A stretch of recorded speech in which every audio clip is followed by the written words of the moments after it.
Tajjeb l-ewwel nett nittama li tinsabu tajbin u bonġu lilkom u lill-kumplament tal-familja tagħkom. Hekk wara li għadda daqsxejn dan iż-żmien u issa anke wkoll ilna ftit tal-ġimgħat sewwa illi qegħdin nimxu b'dan il-mod, tajjeb illi wieħed ikompli hekk jara daqsxejn kif dan il-ħin illi għandu qiegħed jużah b'mod l-iktar tajjeb. Wieħed forsi jista' jagħmel xi ħaġa li jħobbu, wieħed jista' jagħti daqqatit anke wkoll fejn ikun hemm bżonn id-dar. Tajjeb li l-ħin ma jinħela qatt, għaliex il-ħin huwa prezzjuż, minkejja forsi jista' jkun jidher daqsxejn twil. Hekk tajjeb ukoll li forsi f'dan iż-żmien li għadda f'dawn l-aħħar ftit ġimgħat, wieħed anke sar midħla daqsxejn ta' Microsoft Teams.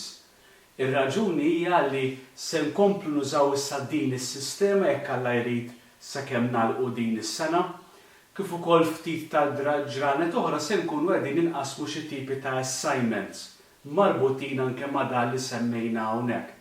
Allura wieħed tajjeb li jkun familjari miegħu ħalli bekk aħna nistgħu nagħmlu din il-biċċa xogħol u intom tgħaddulna lura u nistgħu nikkomunikaw b'mod l-iktar faċli.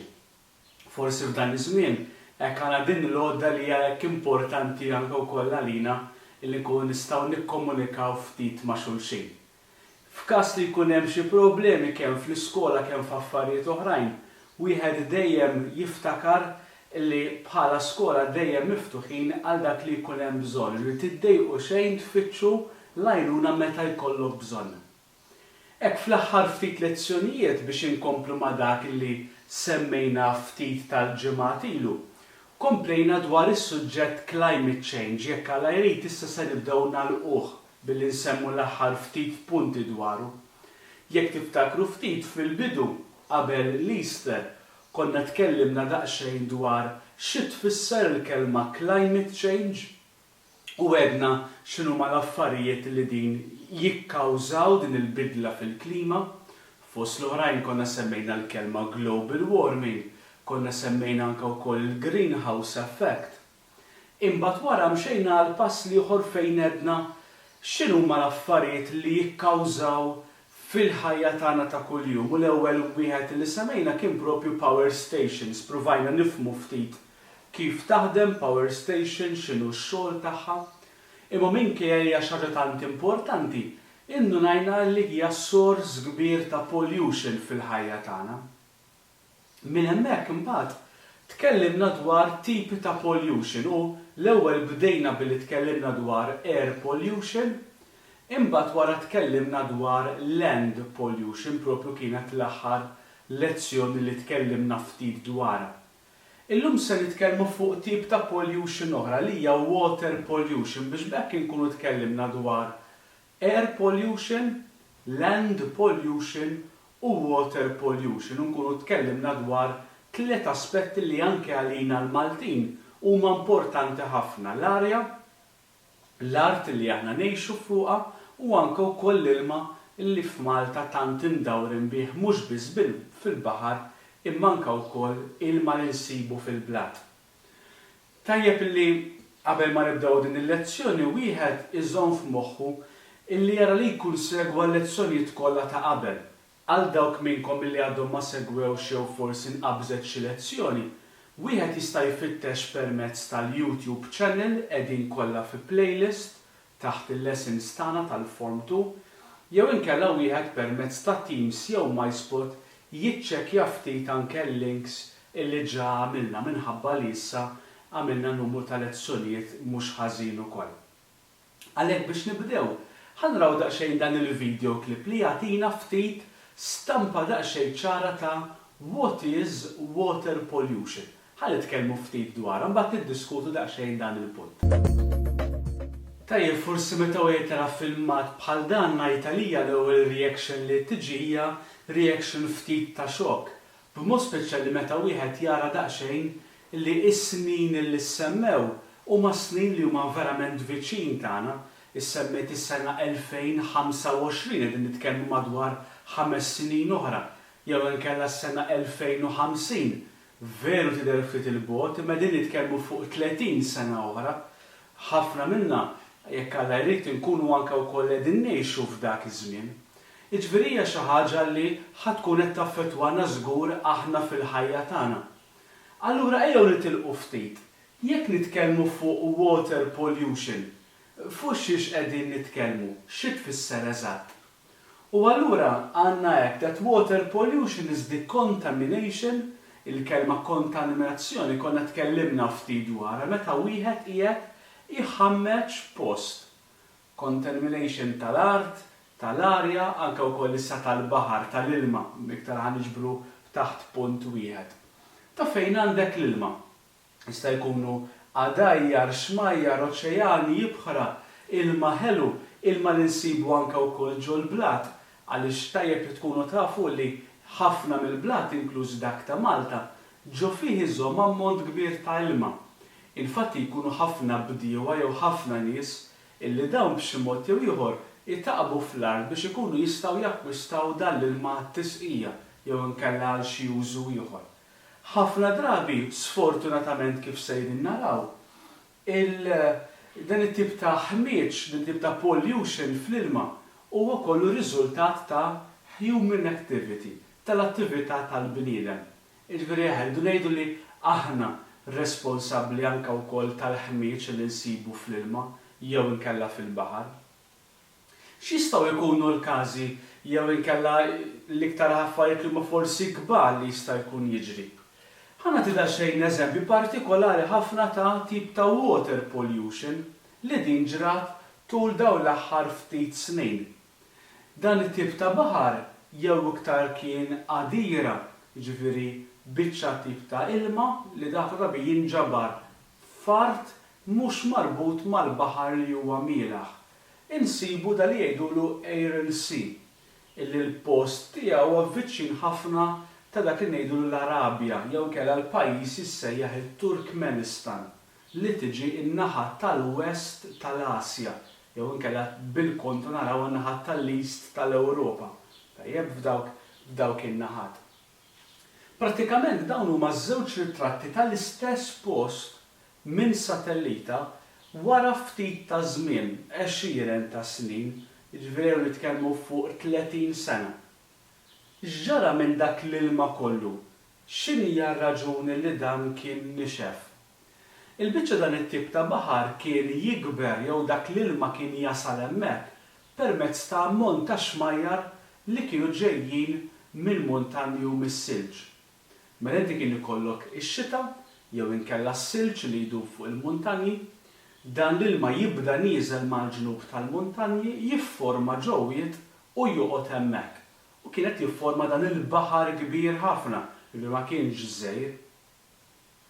X'kienet ir-raġuni li dan il-baħar issa qisu jidher niexef?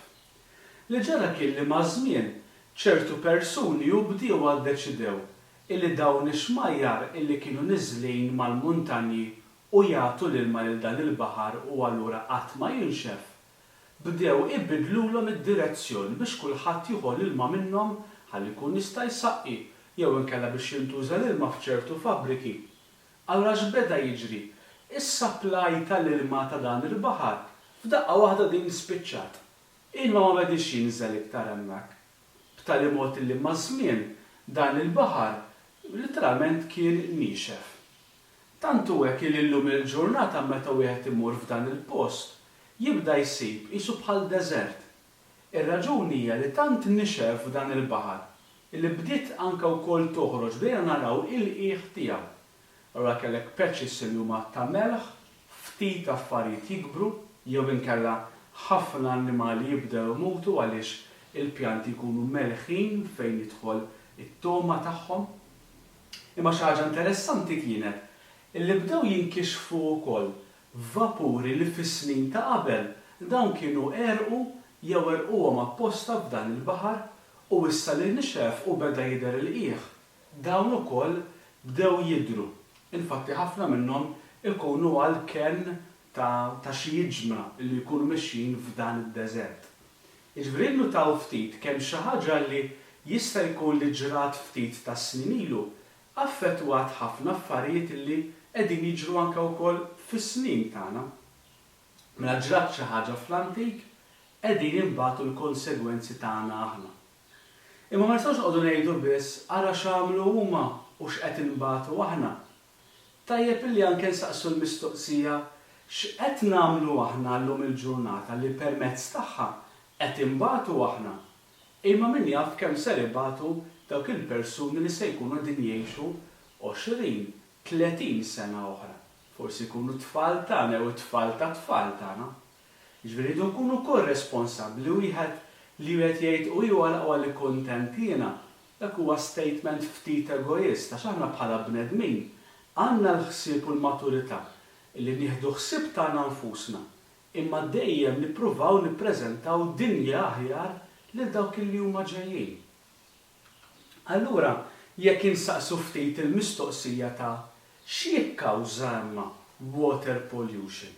Ejjew naraw ftit xi punti. Fost l-affarijiet li nsibu huwa dak li ngħidulu industrial waste. Meta inti għandek fabbriki, għandek tip ta' stations, industrija, li din tibda tarmi il-waste tagħha ġo xmajjar jew ġo l-ibħra. Hemmhekk qed ittaraw b'mod l-iktar sfaċċat kanel ta' ilma iswed, ħafna drabi jkun kontaminat sewwa, li dak qiegħed jintefa' fix-xmajjar. Forsi wieħed jgħid u iva mhux f'dik ix-xmara, ma ninsewx l-ilma jimxi. Allura dak il-ħmieġ f'dak ix-xmara jibda jispiċċa f'pajjiżi oħrajn, jispiċċa f'ibħra. U min ibati l-pajjiżi tal-madwar jew inkella pajjiżi tad-dinja kollha fl-aħħar mill-aħħar.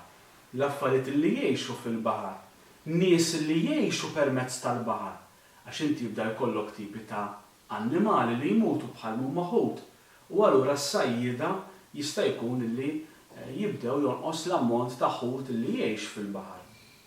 Infatti ġieli kien hemm każi ta' pajjiżi li daw bdew jarmu waste fil-baħar jew waste fix-xmajjar, dawn ix-xmajjar jispiċċaw ġo pajjiż ieħor wara l-ħmieġ jimxi f'pajjiż ieħor u kien hemm anke wkoll l-inkwiet ta' mhux sewwa li inti qed tarmi l-ħmieġ qed jimxi jitlaq minn ħdejk imma mbagħad qed nieħdu jien nakkwista jien. Xi ħaġa li forsi anke wkoll aħna imbagħad inkluż anke wkoll Malta għaliex fl-aħħar mill-aħħar hekk jiġri huwa meta wieħed jarmi dak li ngħidulu d-dranaġġ. Id-dranaġġ li jintrema fil-baħar. Mela inti għandek sistema ta' dranaġġ fil-pajjiż li din biex tmexxi l-ħmieġ kollu tuża l-ilma, fl-aħħar mill-aħħar jgħaddi minn treatment dak l-ilma u imma l-ilma jerġa' jintrema fil-baħar. Jew inkella jekk ikollok pajjiżi fix-xmajjar pereżempju. Imma dak l-ilma li jintrema mhuwiex ilma purament nadif, huwa ilma li xorta waħda jrabbi miegħu tip ta' affarijiet li huma maħmuġin, jew bakterjas, jew inkella prodotti li aħna nwadbu forsi fis-sink, jew inwadbu forsi fit-toilet tagħna, u allura dak ħafna drabi jispiċċa kollox fil-baħar. Il-fatt dan hemm mod id-dranaġġ mhux jaqbatu jintrema hekk bla doċċ fil-baħar, għalkemm ġieli kien hemm każi li ġrat din il-biċċa xogħol. Hawnhekk forsi anke wkoll nidħlu daqsxejn aħna. Meta wieħed jarmi. Issa jista' jkun tgħidli ser jiena narmi fid-dasbi b'mod normali. Veru, jista' jkun jiġri li permezz tar-riħ dak il-ħmieġ ukoll jispiċċa fil-baħar. L-iktar ħaġa faċli li wieħed jinduna hija li pereżempju jkun fuq xi dgħajsa, qiegħed ma' tal-familja jew ma' tal-ħbieb u jkollu fl-ixkun biċċa borża jew xi ħaġa u tintrema fil-baħar. Jew inkella li wieħed ikun fejn il-baħar ġejjin ġranet tas-sajf u wieħed ikun qed jagħmel xi barbecue jew inkella jkun qed jiekol xi ħaġa jew jkollu xi ħaġa f'idejh, jiftaħha juża l-affarijiet imbagħad il-pakkett jarmih fuq il-blat. Dak bi ftit riħ jispiċċa fil-baħar b'mod faċli.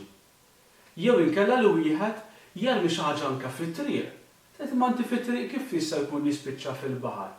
Għaliex permezz tar-riħ jew jekk tagħmel ix-xita imexxi kollox miegħu, dak fl-aħħar mill-aħħar ukoll se jispiċċa fil-baħar. Infatti forsi ġieli taraw wara xi maltempata l-baħar ħafna drabi ma jkunx nadif l-ilma għaliex jiġor miegħu ħafna ħmieġ minn fuq l-art u l-ewwel post li jintrefawha fil-baħar. Allura wieħed tajjeb illi jżomm xejn din ir-responsabbiltà, din il-maturità li naħseb aħna bħala Maltin rridu immens naħdmu dwarha li jiena bħalma jiena nżomm id-dar tiegħi nadifa, inżomm il-baħar li huwa nadif minkejja li forsi mhux tiegħi personalment, għalkemm għandi nħoss ir-responsabilità li jiena bħala Malti, il-baħar huwa tiegħi wkoll. Li nżomm il-bajjiet notfa, li nżomm il-baħar li huwa posti ta' fejn il-baħar huma notfa, li anke wkoll it-toroq quddiem id-dar tiegħi fejn qed nimxi fil-widien. Fl-aħħar mill-aħħar, kull ħaġa li jiena narmi b'xi mod oħra jew ħambati jien, jew ser imbagħti anke wkoll persuna oħra, jew annimali oħrajn. Bħali żgur ġili rajtu xi tip ta' filmati jew ritratti ta' ħut jew għasafar jew fkieren illi daw b'xi mod jew ieħor jinqabdu jew ġo tip ta' plastics, jew ġo tip ta' ħmieġ li wieħed tajjeb joqgħod ftit attent kemm anke wkoll kif juża u jarmi l-affarijiet. Il-wieħed iżomm daqsxejn din il-ħaġa b'mod responsabbli. Infatti, jekk wieħed jgħid u iva, jiena l-affarijiet li narmi barra daw wara ftit ma jispiċċawx, da mhux kollox jitmermer. F'din l-istampa li għandna hawnhekk, għandna daqsxejn affarijiet li aħna nużaw, jew inkella li xi kultant narmu jew nħallu warajna. Mbagħad taħtu hemm l-ammont ta' snin li dak l-oġġett idum biex jispiċċa. Għandek uħud minnhom bħal huma pereżempju biċċa tuffieħa, jew inkella biċċa kartuna li tieħu ftit xhur. Imma mbagħad għandek oġġetti li jieħdu ammonti kbar ta' snin, pereżempju ix-xlief dak li jintuża biex jiena nista' nkoll nistad bied li jisu ħajt li jkun trasparenti tal-plastik, dak għandu madwar 600 sena biex jispiċċa. Il-veri immaġinaw ftit, jekk jiena mort nistad u bad biċċa xlif u armejt u għattu iwa dej forsi tispiċċa. Dik se tkun qed tispiċċa fis-sena 2600 kważi, qed nitkellmu fuq 600 sena oħra. L-iktar ħaġa forsi li hija komuni, fl-ixkun tal-plastik, kemm il-wieħed ikollna f'idejna u kemm il-wieħed narmu minnu, u kultant kemm naqbdu narmu bl-addoċċ anke wkoll fil-baħar. Fl-ixkun tal-ilma biex jispiċċa kompletament għandu madwar 450 sena. Jiġifieri mhix ċajta din nitkellmu kważi fis-sena 2500. Ara nara kemm ħajgħaddi żmien. Forsi wieħed jista' jgħid u ilu 500 sena oħra ma nkunx għadni ngħix. Veru, imma dik turi sens ta' nuqqas kbir ta' maturità, ta' responsabilità li għandi ħsieb dak li għandi ħalli anke nħallih l-oħrajn b'mod l-iktar nadif. Imbagħad għandi pereżempju fl-ixkun landa minn daw tal-koka biex niftehmu jew inkella daw tal-iced tea li jew bħal tal-birra jieħdu 200 sena biex daw jispiċċaw. Fl-ixkel tuma tal-ħġieġ sallum il-ġurnata xjentisti għadhom ma sabux kemm jgħaddi żmien biex dak il-ħġieġ jispiċċa. Jiġifieri mhijiex xi ħaġa li din tispiċċa malajr. Allura wieħed tajjeb illi iżomm f'moħħu daqsxejn l-importanza ta' kemm jiena qed nieħu ħsieb l-affarijiet u l-mod kif narmi.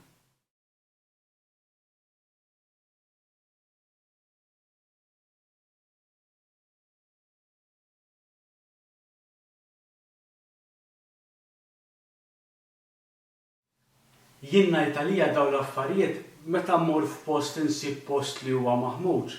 Ħafna drabi isek tiddejja ħadd ma jieħu pjaċir li joqgħod f'post li mhuwiex nadif. U ħafna drabi anke wkoll jintlab ċertu rabel inti tmur fejn il-baħar u tara ħmieġ li ħalli ħadd ieħor, jew inkella tara xi aħbarijiet ta' nies li ħamġu. Ma ħafna drabi minnu jkunu, ħafna drabi jkunu nies li jista' jkun forsi aħna nafuhom, huma Maltin bħalna wkoll. Allura kemm hija ħaġa sabiħa li xaġa bħal din naħdmu fuqha bħala pajjiż.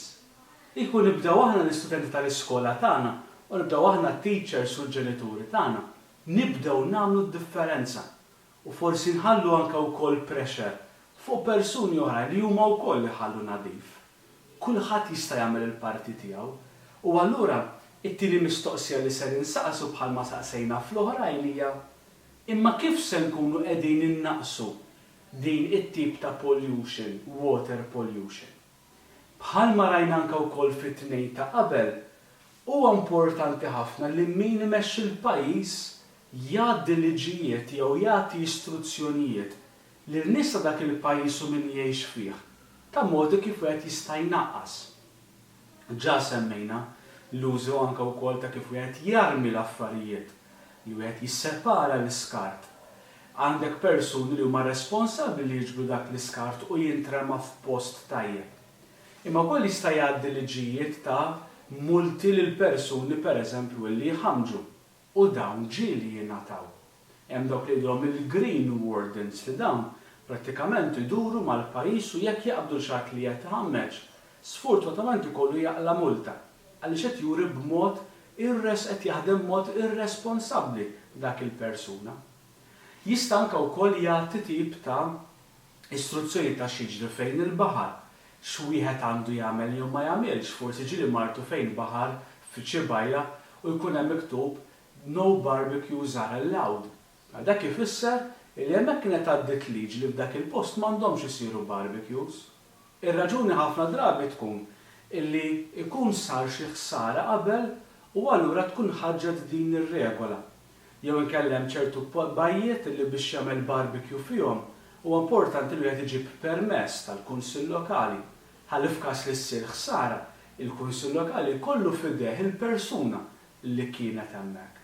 Ma dawn ma tip ta' liġijiet li wieħed jista' jagħmel illi anke wkoll jagħti kampanji li jnaddaf, illi anke wkoll jara li jkun hemm tip ta' bins anke wkoll fejn jidħol il-bajjiet tagħna. Għax dan fl-aħħar mill-aħħar kollox se jispiċċa fil-baħar jekk jintrema barra. Mela hemm min imexxi l-pajjiż innutaw kemm għandu responsabilità. Semmejnieh fejn jitkellem water pollution, semmejnieh fejn għandek land pollution u anke wkoll air pollution. Imma l-iktar ħaġa faċli li nistgħu nagħmlu aħna hija b'mod faċli ħafna. Wieħed m'għandux jarmi. Daw ir-ritratti li se taraw ma kollha ritratti qegħdin f'Malta, ħafna minnhom l-oħrajn sibthom permezz tal-internet. Imma dawn huma postijiet żoni f'Malta li aħna din hawn nomu fihom, ngħixu fihom, li inti kollok għaddajjar ta' fliexken tal-plastics. Issa wieħed jista' joqgħod iġib l-argumenti, ma dak mhux jien armejtu, jew inkella jista' jkun ġej minn pajjiż ieħor jew xi ħadd fuq dajsa, kollha għandna raġun, imma kollha kemm aħna dan qiegħed ħdejna. Aħna immorru fis-sajf u naraw bajjiet ramel li jkun mimli biċċiet bl-affarijiet maħmuġin. Araw daqsxejn kemm wieħed jista' verament jaħdem fuq din il-biċċa xogħol. Infatti marbuta ma' din hemm dawk li jgħidulhom NGOs, non-governmental organizations. X'inhu ma' dawn? Pratikament fil-pajjiż jista' jkollok numru ta' qadiet illi jkunu qadiet ftit kbar, ftit importanti. Imma dawn ma jitmexxewx mill-gvern, mela mhux mal-ewwel slide, infatti qedtilkom NGO, non-governmental organizations.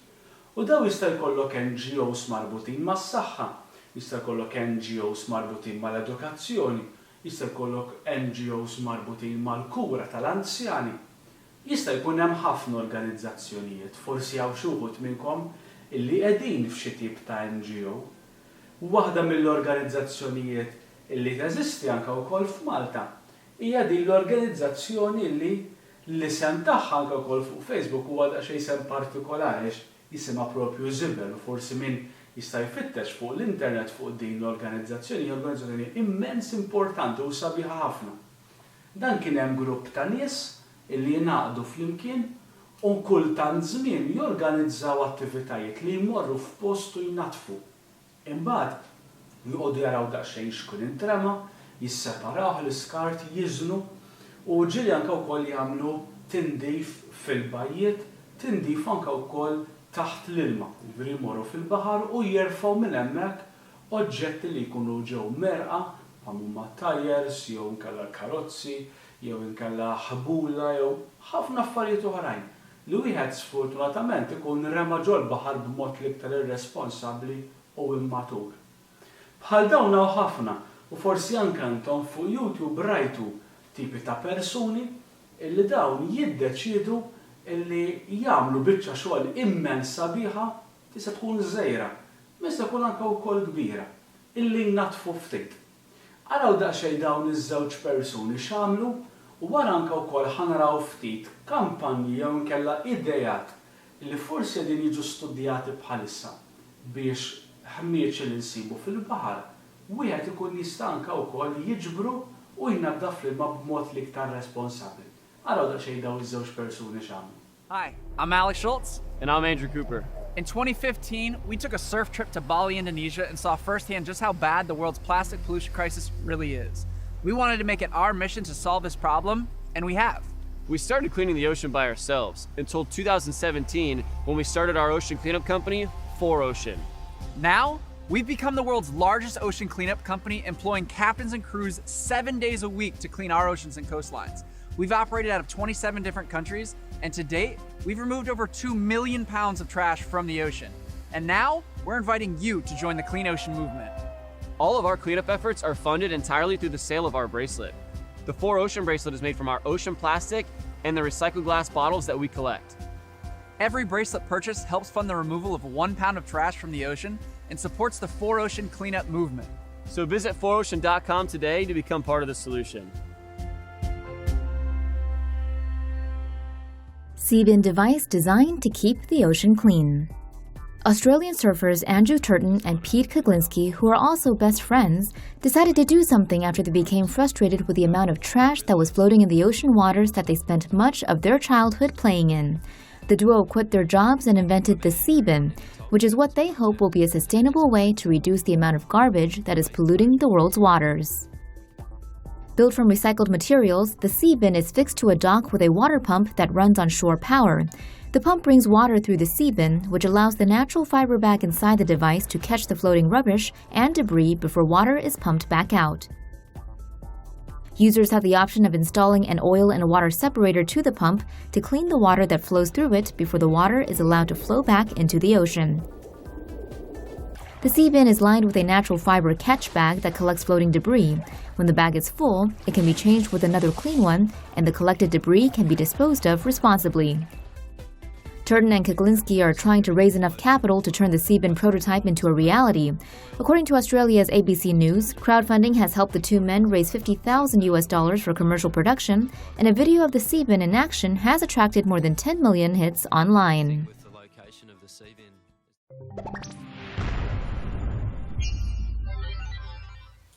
Kemm hija ħaġa sabiħa veru jkollok persuni bħal dawn li jaħdmu ftit u jaħsbu kif nistgħu anke wkoll innatfu il-baħar tagħna, l-ilma tagħna. Imma tkun ħaġa aktar kbira li kieku kull wieħed minna jaħdem li hu l-ewwel ma jħammitx għaliex imbagħad ma jkunx hemm għalfejn dan l-isforz żejjed minn persuni oħrajn. Imma minna ħamna alla jkunu huma mhux veru. Xi affarijiet oħrajn li jista' jkun jagħmlu ħsara u l-wieħed joqgħod attent.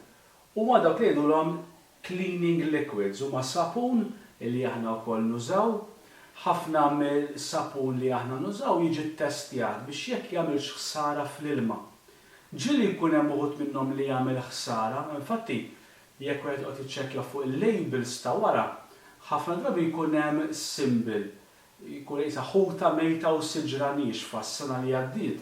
Konna għamilnieh anke wkoll fis-science dak it-tip ta' simbolu. U jekk ikun hekk dak il-prodott huwa importanti li ma jintremix fil-toilet jew ma jintremix fid-dranaġġ. Għax jista' jkun li fl-aħħar mill-aħħar dan se jispiċċa anke fil-baħar. Innutaw daqsxejn li jiena xi ħaġa li anke nista' nagħmel mid-dar hija tnaffettwa jew inkella inħammeġ l-ilma għaliex għax aħna fis-sistema tad-dar għandna dak li huwa dranaġġ. U dan id-dranaġġ meta qiegħed imur f'post partikolari biex jiġi treated, dan imbagħad l-ilma se jkun qed jintefa' xorta waħda fil-baħar.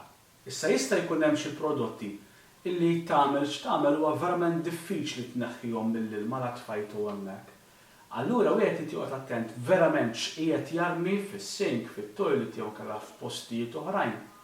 U anke wkoll jkollok f'pajjiżi postijiet bħal huma dawn illi verament jaħdmu b'mod tajjeb.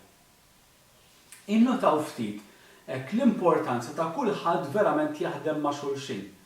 Wieħed tajjeb li jara ftit u l-ewwel bħala persuna, bħala familja flimkien, x'wieħed qiegħed jagħmel biex innaqqas kemm jista' jkun il-pollution.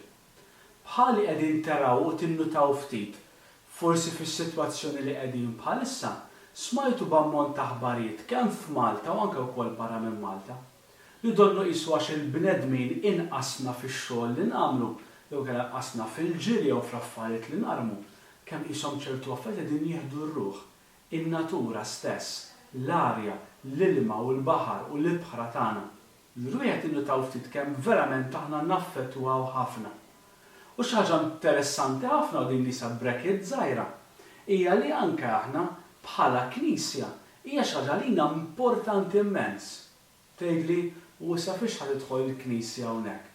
Għaliex aħna nafu li l-ħolq illi ngħixu fih l-ewwel qed huwa regal għalina. Imma fl-istess ħin għandna responsabilità illi nieħdu ħsiebu għalina u anke wkoll għal dawk li ġejjin warajna. Infatti, il-Papa preżenti, il-Papa Franġisku, illi dan għandu background anke ta' science għax huwa xjentist meta kien żgħir hekk kien. Ftit ta' snin ilu kien ħareġ din l-ittra u s-soltu jiktibha l-insara biss. Imma din xtaq jiktibha għan-nies tad-dinja kollha, inkluż dawk li hu qegħdin fil-gvern jew dak li mhumiex insara. U fiha beda jikteb l-importanza li aħna dan il-ħolqien nieħdu ħsiebu. Mela innotaw ftit li anke wkoll il-Knisja li nagħmlu parti minnha aħna l-familja tagħna, l-iskola tagħna, verament għandha għalija l-qalba il-ħolqien. Anke l-iskola tagħna għandna l-grupp tal-ekoskola pereżempju li jaħdem ukoll favur ambjent aħjar. Imma l-iktar persuna li importanti jaħdem għal ambjent aħjar għal ħolqien aħjar huwa dejjem inti u jiena li naħdmu din il-biċċa xogħol flimkien. Hekk illum għalaqna ftit isu l-aħħar punt ta' pollution u jekk għal rrid illum jew inkella fil-ġranet li ġejjin se nkunu qegħdin ngħaddulkom assignment marbut miegħu. Ftit punti dwar l-assignment huwa importanti forsi ġamiltuh ma' xi teachers oħrajn li l-assignment stess teditjaw id-dokument li sentukom aħna permezz tal-Word. U meta wieħed jagħmel hand in, aħna se nkunu qegħdin nirċievu l-assignment, nikkoreġuh u ngħaddulkom feedback. Jekk ikun hemm xi problema, verament nixtiequ li mill-qalb wieħed ifittex l-għajnuna. Hemm permezz ta' chats, ikonna minn skultant żmien anke wkoll live video call sal min jixtieq, juru qed tajjeb li jfittex l-għajnuna ma jiddejjaqx. Sakemm nerġgħu niltaqgħu għal topic li jmiss, hekk sa li tant ħudu ħsieb il-paċi magħkom u sellulna għal kulħadd. Take care.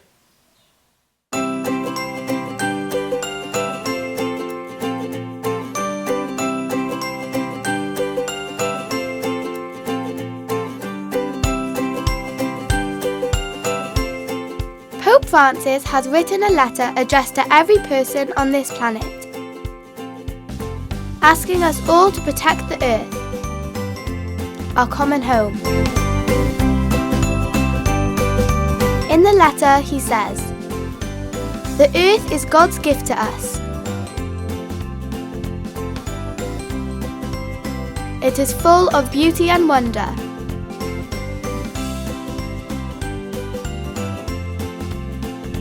And it belongs to everyone.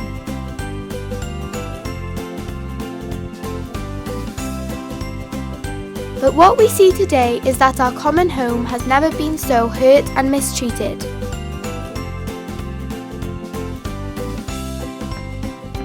We have developed at a greater speed than we could have ever imagined, and have treated the earth like it has an unlimited supply of resources. We have taken more than our fair share from most people on the planet, as well as future generations. We have cut down the earth's natural forests, polluted the earth's waters, its land and its air. The earth, our home, is beginning to look more and more like an immense pile of filth.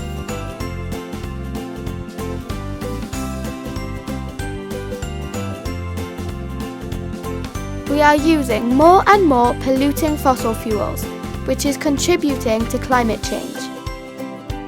Climate change is one of the biggest challenges we face today. Climate change affects us all, but it's the poorest communities who suffer the most. And despite these problems, we are not slowing down on how much we buy and throw away, leaving a trail of waste and destruction. We cannot continue like this. We can change, and we can make a new start.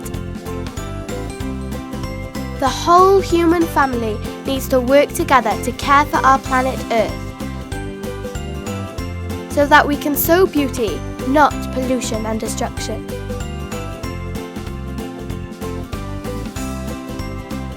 So let's put love for the world and love for our neighbours into action by living together in harmony and caring for nature. Can you take simple, everyday eco-actions to care for the Earth? Like turning off lights, reducing water waste, and recycling? And can you live more simply, reducing the amount of things we buy and throw away, so that we don't take more than our fair share? The world can't wait, so let's make that start today. Play your part to protect our common home. Laudato Si, a letter from Pope Francis on care for our common home.